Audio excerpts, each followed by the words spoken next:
ତୁ ନିଶ୍ଚୟ ମୋ ଝିଅ ଚରିତ୍ର କିପରି ଦବ ଆରଜା ମାରିଦେବି ସାର୍ କିଏ ଏଠି ରହିବାକୁ ଆସିଛି କିନ୍ତୁ ସତ କଥାଟା କଣ ତମେ ବି ଜାଣି ରଖ ସତ କଥା ଓ ସତ କଥା କଣ ସତ କଥା ଆରେ ଅବିନାଶ କାହା କଥା କାହିଁ ଶୁଣୁଛୁ ତମେ ଆରେ ସୋନାକ୍ଷୀ ମ୍ୟାଡାମ ଆଗରୁ କାହାକୁ ବାହା ହେଇନଥିଲେ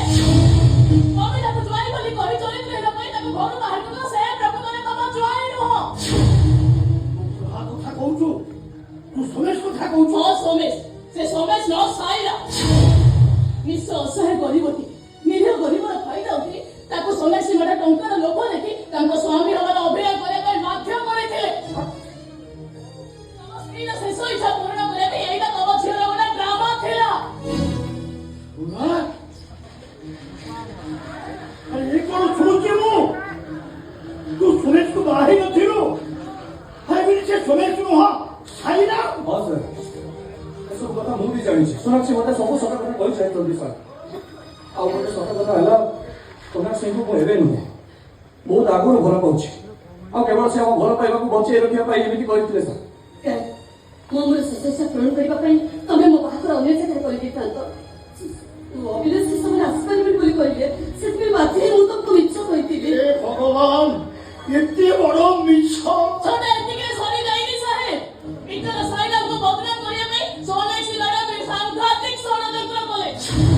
ସେଇଦିନ ସାଇରାଙ୍କୁ ମଦ ପିଇ ଅଧା ବେହୁସ କରିଦେଲେ ଆଉ ମତେ ଏଇ ସୋନାକ୍ଷୀ ମ୍ୟାଡାମ 20,000 ଟଙ୍କା ଦେଇ ତା ସହିତ ରାତି ବିତାଇବାକୁ କହିଲେ ତାପରେ ତମକୁ ଫୋନ କରି ଫାର୍ମାସ ଡାକି ଅତି ସହଜରେ ଭିତର ସାଇରାଙ୍କୁ ଚରିତ୍ରହୀନ ନଷ୍ଟ ଚରିତ୍ର ବୋଲି ପ୍ରମାଣ କରିଦେଲେ ଏସବୁ ମିଛ ମୁଁ ମାନୁଛି ସୋନାକ୍ଷୀ ଆମ ଭଲ ପାଇବାକୁ ବଞ୍ଚେଇ ରଖିବା ପାଇଁ ବହୁତ ବଡ ଭୁଲ କାମ କରିଛନ୍ତି ହେଲେ ସିଏ କେବେ କାହାକୁ ବଦନାମ କରିପାରିବେନି ନୋ ନେଭର ସୋନାକ୍ଷୀ ସତଟା କଣ ରୁଦ୍ରନାରାୟଣ ସାହବ ନିଜେ ଜାଣିଛନ୍ତି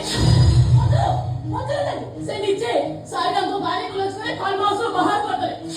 ସାଇରାମ ନାମକ କଣ୍ଠଟା ସୋନାକ୍ଷୀ ମ୍ୟାଡମଙ୍କ ଜୀବନ ସବୁଦିନ ପାଇଁ ଦୂରେଇ ଗଲା ଆଉ ତମେ ହଠାତ୍ ଫୁଲ ହିଁ ତାଙ୍କ ଜୀବନରେ ଏଣ୍ଟ୍ରି ମାରିଲ ଆରେ ବାହା ହେବା ପାଇଁ ସ୍ୱପ୍ନ ଦେଖୁଛ ତୁ କହିନା ଆଉ ଶୁଣିବାକୁ ମୋର ଧୈର୍ଯ୍ୟ ନାହିଁ ସାଇରାମ ତା ସ୍ତ୍ରୀର ଜୀବନ ବଞ୍ଚିବା ପାଇଁ ନିଜ ଲୋକକୁ ଚାଲିଗଲେ